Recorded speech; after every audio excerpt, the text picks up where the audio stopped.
Well, thank you. I appreciate it, and really excited to have this awesome panel. Today we've got Alex Chizhik.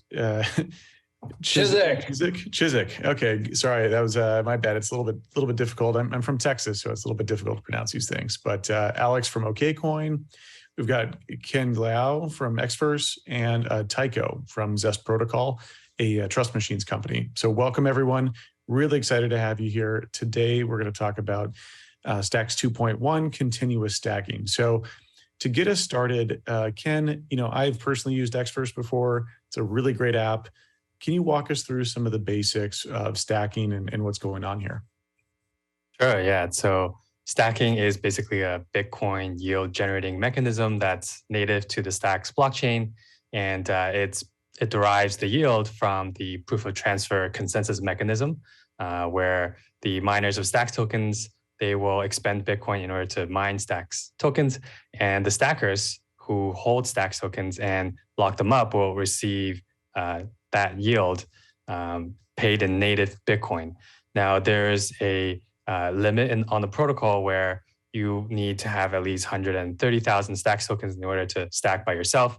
So there's multiple solutions that came out to have these kind of pools, whether it's custodial or non-custodial, so that users with less than 100,000 Stacks tokens can participate in stacking.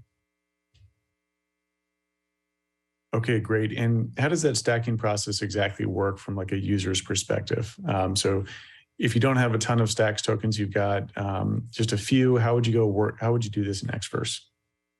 Yeah, so through Xverse is actually super simple. If you have 100 SDX or even more in your wallet balance, you can go to the Xverse Earn screen in our mobile app, and you tap stack your stacks, enter in the amount that you want to lock for, choose the number of cycles, and those transactions will get broadcasted, and you'll be enrolled in the next cycle. So stacking happens in 2-week cycles.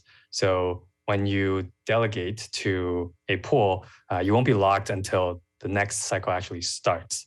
And then, at least for Xverse pool, at the end of every 2-week cycle, we will distribute the Bitcoin rewards received by the pool to each individual stacker. And why do people have to lock it up for a certain amount of time? What is that? What are these time intervals? Why is that required? Yeah, so when users lock up their Stacks tokens, they're basically signaling that this chain that they are locking up their liquidity for is the right chain, and it's doing the correct thing, right? And no miners or any other potentially malicious people are trying to game the system. So they do provide a value, and right now users have to choose how long they lock up for, from 1 to I think 12 cycles. But I think in version 2.1 of Stacks, there's you can enable continuous stacking, which means you don't have to kind of like choose 6 cycles and then when you unlock, you have to have a cooldown cycle where you miss out the yields in that one cycle. Okay, appreciate you walking me through some of the details there. I know that some of the audience may not understand exactly what's going on there, so wanted to cover some of the basics. Alex over at OKCoin, what is different between the new way of stacking with 2.1 versus the former method? Can you kind of give us an update on what the new sort of stacking system will look like? Yeah, sure. Thanks, Dan, and hey guys on the panel, and to all the audience members. I think stacking is a critical part of many crypto ecosystems, Stacks included, obviously. And this is what I think gets people excited in general about smart contracts, is you can get yields, right? People love airdrops, yields, NFTs. This is what gets retail going, and stacking is core and essential to that. What we've seen before, especially from an exchange point of view, users or customers that come in, DCA into the market, folks that are regular retail investors that just want to buy and hold tokens. Stacks gives that exciting ability, as well as obviously the smart contract ability to Bitcoin. It adds a second layer. This, Stacks 2.1, if you will, creates a much smoother experience, interop experience between Bitcoin and that smart contract layer on top of it, namely through stacking. And from our perspective, Ken talked about it a little bit. Basically, when you stack, when you're putting your money down and saying this is the right chain and it's doing the right things, as Ken said, you have a cool down period at the end of the 2 weeks. So it is a very unique thing to the proof of transfer protocol that Stacks has. So let's say I want to stack for 1 cycle. I would stack before for a 2-week cycle.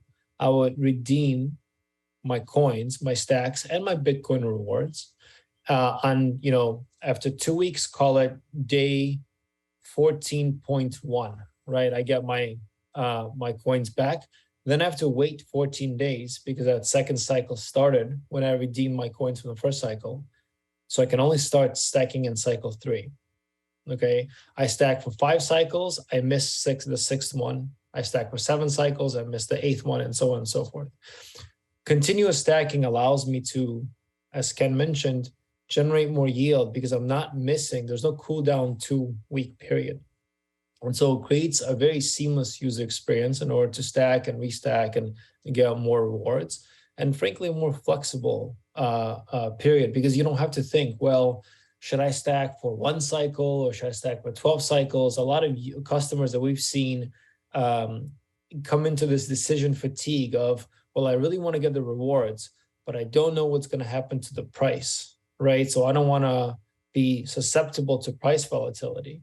So I'm afraid of locking something up for 12 cycles, which is 24 weeks. That's a long time, right? That's more or less half a year.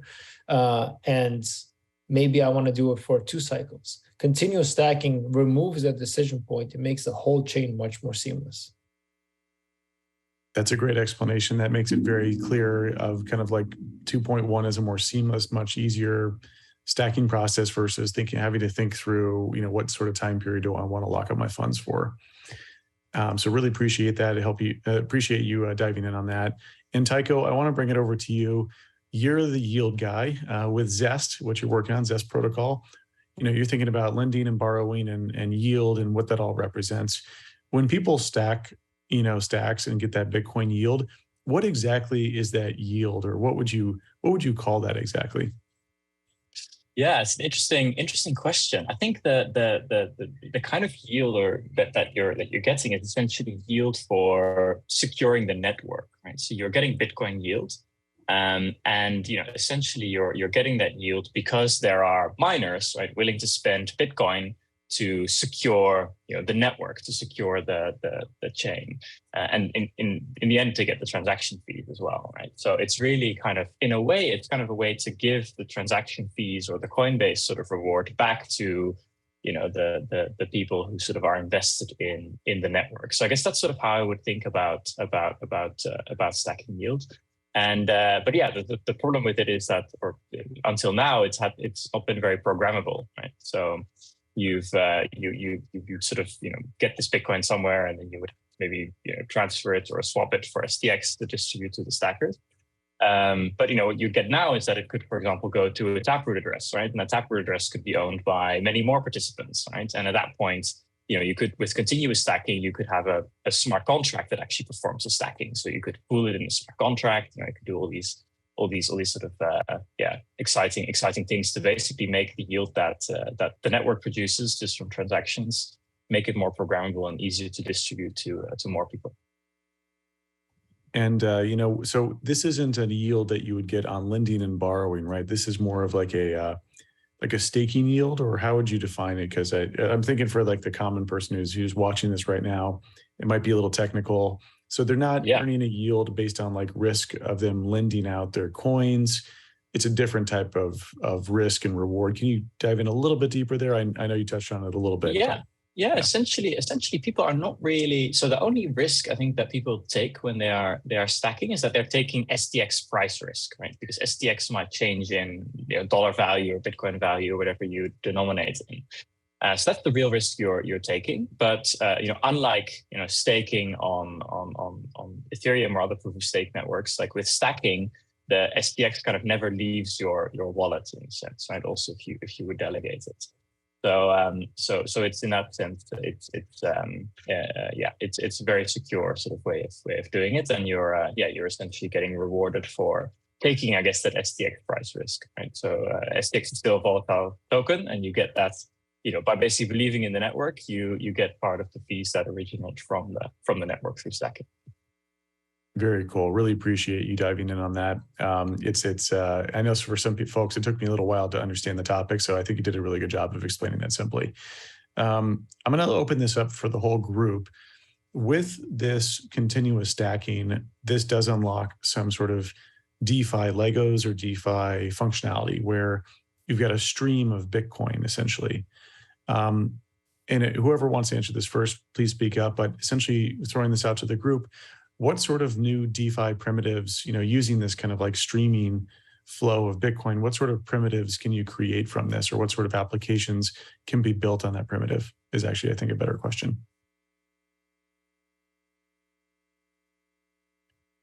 I think maybe Ken would want to answer that, or Alex, or well, yeah, I can go first here, and then I'll throw it over to Ken, because I'm a big fan of actually what you guys are building with Xverse, as I am Tycho, what you guys are building with Zest. I'm a big fan of everyone. I think, look, I'm going to speak from an exchange point of view, and from a very customer-centric point of view. There are many reasons why people get into crypto. Let's not belabor the, Bitcoin and, macro and federal policies and so on. I think for the lay investor, if you will, crypto is exciting. One of the exciting things is stacking. Stacks and proof of transfer is a very original way of stacking and earning yield on crypto, of securing the chain, this whole proof of transfer protocols I mentioned. And to me, it brings an exciting layer to Bitcoin, right? A programmable layer for sure, but also a layer you can participate in. With Stacks 2.1 and continuous stacking, you're really allowing the ecosystem to create seamless compound return. So if I think of things like New York Coin and Miami Coin and things that are going to be built on top of those platforms that are built on top of Stacks, or like a Zest if you're doing lending and borrowing, you're, outside of a 2-week lockup, right? You're essentially allowing seamless flow of money up and down the stack.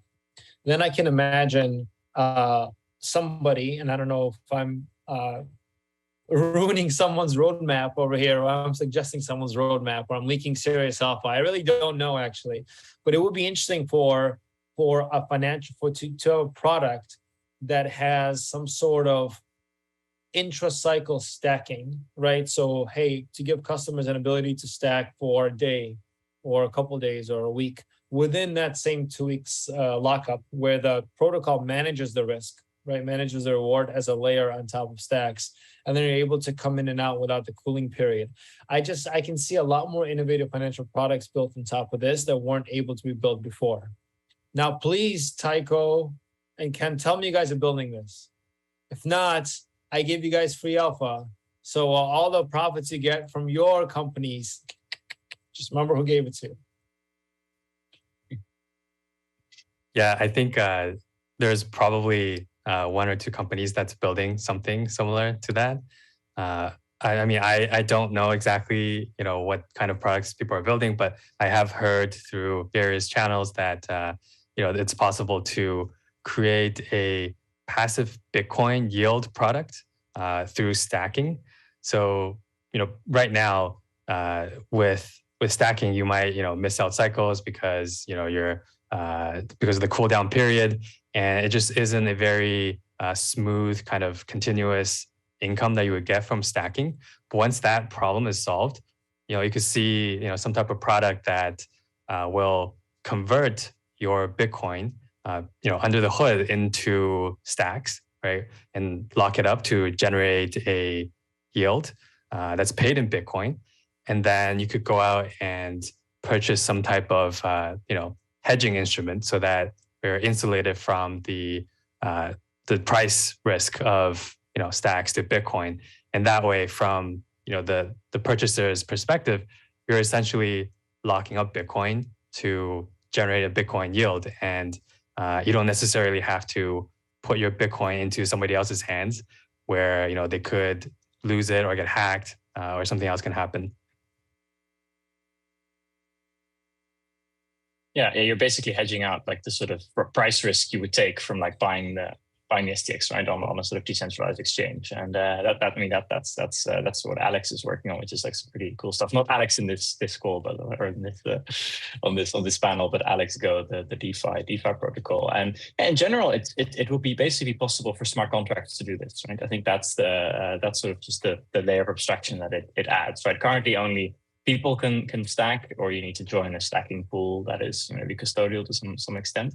And now smart contracts can stack, right? And then the outcomes of the stacking could be programmed in new ways as well, where they go, and that could allow for liquid stacking as well, right? So you could have like a tradable token that's basically representing stacked FTX, and all those kind of things. But yeah, I think one of the most interesting ones could be like you could actually use Bitcoin and sort of stack without the STX price risk, or with that hedged out impact. Yeah, and so what do we have any like examples of some of these smart contracts using that stacking mechanism as a way to like have like zero interest for loans? Does this exist yet, or are these kind of more theoretical? There's also Arcadico, right? So with Arcadico, you basically lock up STX, and then you basically take out like a stablecoin loan against that, right? But yeah, what happens behind the scenes there is that it needs to sort of be, it can miss cycles, and it's not fully done by a smart contract. But then that can happen, where then just the Bitcoin reward just needs to be swapped to STX to sort of go back to the vaults, and in essence pay off the loans on a continuous basis. So that's also like an example of something that can be built here, for sure. Very cool. And going back to Ken, Ken, what are some of the other updates with Stacks 2.1 that will either impact we already kind of covered how that's going to impact stacking, but what are some of the other changes that developers or people that use Stacks could look forward to? Yeah, so just within stacking, there's tons of improvements. For example, now that SegWit, native SegWit, and Taproot addresses are supported in Clarity smart contracts in 2.1, which means that users are no longer confused why they can't use their Bitcoin address to receive their rewards for stacking. Because honestly, a lot of people don't know the difference between a legacy and SegWit address, and they shouldn't need to, right? And I think also with Taproot Bitcoin addresses, this enables us to build these fully trustless stacking pools, where the pool's shared reward address is a Taproot address signed by all the participants in the pool. So the distribution of the Bitcoin rewards from that pool it can be initiated basically by the participants themselves, and the entire system could essentially run itself without the need of a pool administrator, which is what all the pools running today have. So I think those are definitely really big improvements, and will unlock a lot of powerful things. And Alex, back over to you. With OKCoin, how are you all thinking working with Stacks 2.1? Does this change the OKCoin experience for your users, or is there anything that I know you all allow people to also stack using OKCoin. Is there anything new that's going to come from this that you're launching as a feature?